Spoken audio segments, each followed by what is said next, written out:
Hi guys, welcome back to my YouTube channel that is Swapna's Tutorial. So ನೀವೇನೇ ನನ್ನ ಚಾನೆಲ್ಗೆ subscribe ಆಗಿಲ್ಲ ಅಂದರೆ ಪ್ಲೀಸ್ ಸಬ್ಸ್ಕ್ರೈಬ್ ಆಗಿ ವಿಡಿಯೋಸ್ನ ಲೈಕ್ ಮಾಡಿ ಶೇರ್ ಮಾಡಿ ಹಾಗೆ ಕಮೆಂಟ್ ಮಾಡಿ. ಸೊ ಇವತ್ತು ನಾನು ಮಾಡ್ತಿರೋ ಸಬ್ಜೆಕ್ಟ್ ಯಾವುದು ಅಂದರೆ ಥರ್ಡ್ ಸೆಮ್ BComನ ಡಿಜಿಟಲ್ ಆಂಟ್ರಪ್ರಿನರ್ಶಿಪ್ ಅನ್ನೋ ಒಂದು ಸಬ್ಜೆಕ್ಟ್ನ ಎಕ್ಸ್ಪ್ಲೈನ್ ಮಾಡ್ತಿದ್ದೀನಿ.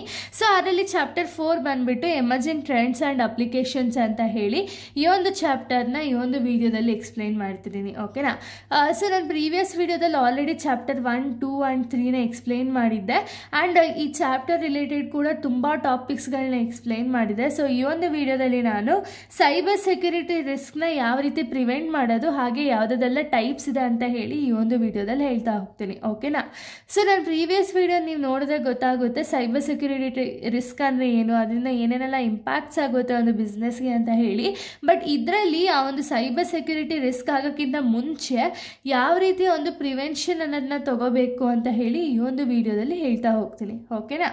ಸೊ ಬನ್ನಿ ನೋಡೋಣ. Prevention measures against the cyber security risk. Cyber security risk against ಹೆಂಗೆ ಒಂದು ಪ್ರಿವೆಂಟ್ ಮಾಡ್ಬೋದು ಸೈಬರ್ ಸೆಕ್ಯೂರಿಟಿ ರಿಸ್ಕ್ ಅನ್ನೋದನ್ನ ಅಂದರೆ ಯೂಸ್ ಸ್ಟ್ರಾಂಗ್ ಪಾಸ್ವರ್ಡ್ಸ್. ಅಂದರೆ ಏನು, ಸ್ಟ್ರಾಂಗ್ ಪಾಸ್ವರ್ಡ್ಸ್ನ ಯೂಸ್ ಮಾಡೋದ್ರಿಂದ ಏನಾಗುತ್ತೆ ಅಂದರೆ ಬೇರೆಯವರು ನಮ್ಮ ಒಂದು ಪರ್ಸನಲ್ ಇನ್ಫಾರ್ಮೇಷನ್ ಆಗಿರ್ಬೋದು, ನಮ್ಮ ಒಂದು ಇನ್ಫಾರ್ಮೇಷನ್ ಆಗಿರ್ಬೋದು, ಕಂಪನಿ ಡೀಟೇಲ್ಸ್ ಆಗಿರ್ಬೋದು, ಯಾರು ಕೂಡ ಹ್ಯಾಕ್ ಮಾಡೋದಕ್ಕಾಗಲ್ಲ. ಯಾಕೆ ಅಂದರೆ ನಾವು ಎಂಟರ್ ಆಗಿದ್ದ ತಕ್ಷಣ ಒಂದು ಪಾಸ್ವರ್ಡ್ ಅನ್ನೋದು ಸ್ಟ್ರಾಂಗ್ ಇದೆ. ಇವಾಗ ಎಕ್ಸಾಂಪಲ್ 1 2 3 4 ಅಂತ ನಾನು ಏನಾದ್ರು ಇಟ್ಟ ಅಂದರೆ ಪಾಸ್ವರ್ಡ್ನ ಅದು ಎಲ್ಲರಿಗೂ ಗೊತ್ತಾಗೇ ಆಗುತ್ತೆ. ಸುಮ್ಮನೆ ಲಾಜಿಕಲ್ ಯಾರಾದರೂ 1 2 3 4 ಅಂತ ಸುಮ್ಮನೆ ಟ್ರೈ ಮಾಡೋಕ್ಕಾರು ಹೋಗಿ ಒಂದು ವೆಬ್ಸೈಟ್ ಆಗಿರ್ಬೋದು ಅಥವಾ ಸಿಸ್ಟಮ್ ಆಗಿರ್ಬೋದು ಆನ್ ಆಗೋ ಚಾನ್ಸಸ್ ಇರುತ್ತೆ. ಬಟ್ ಯಾವಾಗ ನಾವು ಒಂದು ಸ್ಟ್ರಾಂಗ್ ಪಾಸ್ವರ್ಡ್ ಯಾರಿಗೂ ಗೊತ್ತಿಲ್ಲದೆ ಇರೋ ರೀತಿ ಪಾಸ್ವರ್ಡ್ನ ಯೂಸ್ ಮಾಡಿದಾಗ ಏನಾಗುತ್ತೆ ಅಂದರೆ ಅಲ್ಲಿ ಒಂದು ಸೈಬರ್ ಸೆಕ್ಯೂರಿಟಿ ರಿಸ್ಕ್ ಅನ್ನೋದು ನಾವು ರೆಡ್ಯೂಸ್ ಮಾಡ್ತಾ ಹೋಗ್ಬೋದು. ಓಕೆನಾ? Next multi factor authentication. ಅಂದರೆ ಈಗ ಸ್ಟ್ರಾಂಗ್ ಪಾಸ್ವರ್ಡ್ನ ಇಡ್ತೀವಿ, ಓಕೆನಾ, ಬಟ್ ಮಲ್ಟಿ ಸ್ಟೆಪ್ ಅಥವಾ ಮಲ್ಟಿ ಫ್ಯಾಕ್ಟರ್ ಅಥೆಂಟಿಕೇಶನ್ ಮಾಡೋದ್ರಿಂದ ಅಂದರೆ 2 ವೇ ವೆರಿಫಿಕೇಷನ್ನ ಮಾಡೋದ್ರಿಂದ ಏನಾಗುತ್ತೆ ಅಂದರೆ ಇವಾಗ ನಿಮಗೆ ಗೊತ್ತಿದೆ ವಾಟ್ಸಪ್ಪಲ್ಲಿ ನಾವು ಫಸ್ಟೇ ಪಾಸ್ವರ್ಡ್ನ ಸೆಟ್ ಮಾಡಿರ್ತೀವಿ. ಓಕೆನಾ? ಆ ಪಾಸ್ವರ್ಡ್ನ ಬಿಟ್ಟು ಇನ್ನೂ ಒಂದು ಎಕ್ಸ್ಟ್ರಾ ಪಾಸ್ವರ್ಡ್ನು ಕೂಡ ಸೆಟ್ ಮಾಡ್ತೀವಿ. ಯಾಕೆ, ಇವಾಗ ಯಾರಾದರೂ ಒಬ್ಬರು ನಮ್ಮ ಅಕೌಂಟ್ಗೆ ಲಾಗಿನ್ ಆಗೋಕ್ಕಿಂತ ಮುಂಚೆನೇ ಅಲ್ಲಿ ಇನ್ನೂ ಒಂದು ಸತಿ ಪಾಸ್ವರ್ಡ್ ಕೇಳುತ್ತೆ, ಹಂಗೆ ಡೈರೆಕ್ಟಾಗಿ ಲಾಗಿನ್ ಆಗೋಕ್ಕಾಗಲ್ಲ. ಓಕೆನಾ? ಯಾಕೆ ಅಂದರೆ 2 ಸ್ಟೆಪ್ ವೆರಿಫಿಕೇಷನ್ ಅಥವಾ 2 ಸ್ಟೆಪ್ ಅಥೆಂಟಿಕೇಶನ್ ಮಾಡೋದ್ರಿಂದ ಸೊ ಸೈಬರ್ ಸೆಕ್ಯೂರಿಟಿ ರಿಸ್ಕಿಂದ ಸ್ವಲ್ಪ ರೆಡ್ಯೂಸ್ ಆಗ್ತಾ ಹೋಗುತ್ತೆ. ಓಕೆನಾ? Next keep software updated. So ಸಾಫ್ಟ್ವೇರನ್ನು ನಾವು ಏನು ಯೂಸ್ ಮಾಡ್ತೀವಲ್ಲ ಅದನ್ನು ಯಾವಾಗಲೂ ಅಪ್ಡೇಟ್ ಮಾಡೋದ್ರಿಂದ ಏನಾಗುತ್ತೆ ಅಂದರೆ ರಿಸ್ಕ್ ಅನ್ನೋದನ್ನ ನಾವು ರೆಡ್ಯೂಸ್ ಮಾಡ್ಬೋದು. ಓಕೆನಾ? Next install and update the security software ಏನಿದೆ ಅದನ್ನು ಇನ್ಸ್ಟಾಲ್ ಮಾಡಿ ಅಪ್ಡೇಟ್ ಮಾಡೋದ್ರಿಂದ ಏನಾಗುತ್ತೆ ಅಂದರೆ ರಿಸ್ಕ್ ಅನ್ನೋದು ಡೇ ಬೈ ಡೇ ರೆಡ್ಯೂಸ್ ಆಗ್ತಾ ಹೋಗುತ್ತೆ.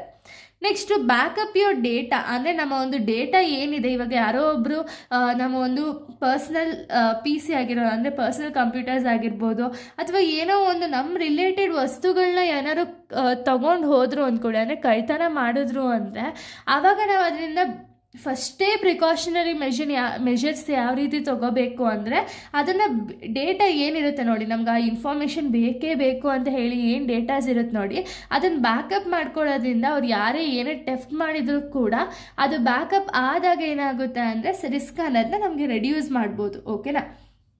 Next train employees on cyber security awareness. First cyber security awareness related train ಮಾಡಬೇಕಾಗುತ್ತೆ ಎಂಪ್ಲಾಯೀಸ್ನ. ಆಗೇನಾಗುತ್ತೆ ಅವ್ರಿಗೆ ಗೊತ್ತಾಗುತ್ತೆ, ಓಕೆ ಈ ಥರ ಸೈಬರ್ ಸೆಕ್ಯೂರಿಟಿ ರಿಸ್ಕ್ ಇಲ್ಲೆಲ್ಲ ಅರೈಸ್ ಆಗುತ್ತೆ, ಅದರಿಂದ ನಾವು ಹೇಗೆ ಪ್ರಿವೆನ್ಷನ್ ಮೆಷರ್ಸ್ ತೊಗೋಬೋದು ಅಂತ ಹೇಳಿ ಅವ್ರಿಗೆ ಫಸ್ಟೇ ಗೊತ್ತಾಗುತ್ತೆ. ಓಕೆನಾ? Next invest in firewall and aunty virus. ಅಂದರೆ ಏನು, ಫೈರ್ವಾಲ್ನ ಒಂದು ಇನ್ವೆಸ್ಟ್ ಮಾಡೋದಾಗಿರ್ಬೋದು, ಜಾಸ್ತಿ ಅಮೌಂಟ್ ಫೈರ್ವಾಲ್ ಮೇಲೆ ಆ್ಯಂಡ್ ಆಂಟಿ ವೈರಸ್ ಮೇಲೆ ಇನ್ಸ್ಟಾಲ್ ಮಾಡೋದ್ರಿಂದ ಏನಾಗುತ್ತೆ ಅಂದರೆ ವೈರಸ್ಸಿಂದ ನಮ್ಮ ಒಂದು ಸಿಸ್ಟಮನ್ನು ಹ್ಯಾಕ್ ಆಗೋ ಒಂದು ಚಾನ್ಸಸ್ ಅನ್ನೋದು ರಿಡ್ಯೂಸ್ ಆಗುತ್ತೆ. ಹಾಗೆ ಫೈರ್ವಾಲ್ ಯಾವ ರೀತಿ ಇರುತ್ತೆ ಅಂದರೆ ಪ್ರೊಟೆಕ್ಟ್ ಮಾಡುತ್ತೆ. ಇವಾಗ ನಾನು ಇಲ್ಲೊಂದು ಇನ್ಫಾರ್ಮೇಷನ್ ಇಟ್ಟಿದ್ದೀನಿ ಅಂದರೆ ಈ ಇನ್ಫಾರ್ಮೇಷನ್ನು ಯಾರಿಗೂ ಸಿಗದೇ ಇರೋ ರೀತಿ ಫೈರ್ವಾಲಿಂದ ನಮಗೊಂದು ಪ್ರೊಟೆಕ್ಷನ್ ಅನ್ನೋದು ಸಿಗುತ್ತೆ. ಓಕೆನಾ? ಅದಕ್ಕೆ ಫೈರ್ವಾಲ್ ಮತ್ತು ಆ್ಯಂಟಿ ವೈರಸ್ ಅನ್ನೋದನ್ನ ಇನ್ಸ್ಟಾಲ್ ಮಾಡಿದರೆ ಇದು ತುಂಬ ಒಳ್ಳೆಯದಾಗುತ್ತೆ. Next implement access control and monitor activity. ಅಂದರೆ ಆಕ್ಸೆಸ್ ಕಂಟ್ರೋಲ್ನ ಇಂಪ್ಲಿಮೆಂಟ್ ಮಾಡಿ ಆ್ಯಕ್ಟಿವಿಟೀಸ್ ಏನಿದೆ ಅದನ್ನು ಮಾನಿಟರ್ ಮಾಡ್ತಾ ಹೋಗಬೇಕು. ಓಕೆನಾ? ಸೊ ಇದೆಲ್ಲ ಒಂದು prevention measures against cyber security risk ಆಗಿದೆ. ಇನ್ನು ನೆಕ್ಸ್ಟ್ ಟಾಪಿಕ್ ಬಂದ್ಬಿಟ್ಟು types of cyber security risk. ಓಕೆನಾ, ಯಾವ್ಯಾವೆಲ್ಲ types of cyber security risk ಇದೆ ಅಂದರೆ first one phishing attack. Phishing attack ಅಂದರೆ ಏನು? ಫಿಶಿಂಗ್ ಅಂದರೆ ಏನು ಅಂದರೆ ಹ್ಯಾಕಿಂಗ್ ಆಫ್ ಸೆನ್ಸಿಟಿವ್ ಇನ್ಫಾರ್ಮೇಷನ್, ಅಂದರೆ ಒಬ್ಬರು ಪರ್ಸನ್ದು ಸೆನ್ಸಿಟಿವ್ ಇನ್ಫಾರ್ಮೇಷನ್ ಅಥವಾ ಪರ್ಸ್ನಲ್ ಇನ್ಫಾರ್ಮೇಷನ್ ಏನಿದೆ ನೋಡಿ, ಆ ಇನ್ಫಾರ್ಮೇಷನ್ನ ಹ್ಯಾಕ್ ಮಾಡಿದ್ರೆ ಅದನ್ನು ನಾವು ಫಿಶಿಂಗ್ ಅಂತ ಹೇಳಿ ಕರಿತೀವಿ. ಓಕೆನಾ. Next malware. ಮಾಲ್ವೇರ್ ಅಂದರೆ ಏನು ಅಂದರೆ inject virus warms which will damage the computer system. ಅಂದರೆ ಏನು, ಈ ಒಂದು ಹ್ಯಾಕರ್ಸ್ ಇರ್ತಾರಲ್ಲ, ಸೊ ಅವ್ರೇನು ಮಾಡ್ತಾರೆ ಅಂದರೆ ಕಂಪ್ಯೂಟರ್ಗೆ ವೈರಸ್ಸು, ವಾರ್ಮ್ಸು, ಟ್ರೋಜನ್ ಹಾರ್ಸು ಇದನ್ನೆಲ್ಲ ಇಂಜೆಕ್ಟ್ ಮಾಡಿ ಈ ಕಂಪ್ಯೂಟರ್ ಸಿಸ್ಟಮ್ ಪ್ರಾಪರಾಗಿ ಕೆಲಸ ಮಾಡದೇ ಇರೋ ರೀತಿ ನೋಡ್ಕೊಳ್ತಾರೆ. ಓಕೆನಾ, ಇದು ಸೆಕೆಂಡ್ ಒನ್ನು. ಇನ್ನು ನೆಕ್ಸ್ಟ್ ನಾವು ನೋಡೋದಾದರೆ ಸೊ ನೋಡಿ, ನೆಕ್ಸ್ಟ್ ಬಂದ್ಬಿಟ್ಟು ರಾನ್ಸಮ್ವೇರ್. ರಾನ್ಸಮ್ವೇರ್ ಅಂದರೆ ಏನು ಅಂದರೆ this will cyber attackers can install on the device allowing them to block device until they pay to the hackers. ಅಂದರೆ ಏನು, ಇಲ್ಲಿ ಹ್ಯಾಕರ್ಸ್ ಏನು ಮಾಡ್ತಾರೆ ಅಂದರೆ ಅಟ್ಯಾಕರ್ಸ್ ಏನು ಮಾಡ್ತಾರೆ ಅಂದರೆ ನಮ್ಮ ಒಂದು ಡಿವೈಸ್ಗಳಲ್ಲಿ ಒಂದು ಆ್ಯಪ್ನೋ ಏನಾದ್ರು ಒಂದು ಇನ್ಸ್ಟಾಲ್ ಮಾಡಿರ್ತಾರೆ. ಓಕೆನಾ, ನಾವು ಅವ್ರಿಗೆ ಕಾಸು ಕೊಡೋವರೆಗೂ ಅವ್ರ ಆ್ಯಪ್ ಅನ್ನೋದನ್ನ ಡಿಲೀಟ್ ಮಾಡಲ್ಲ. ಸೊ ಅದರಿಂದ ಏನಾಗುತ್ತೆ, ನಮ್ಮ ಇನ್ಫಾರ್ಮೇಷನ್ ಎಲ್ಲ ಇವರು ಹ್ಯಾಕ್ ಮಾಡಿರ್ತಾರೆ.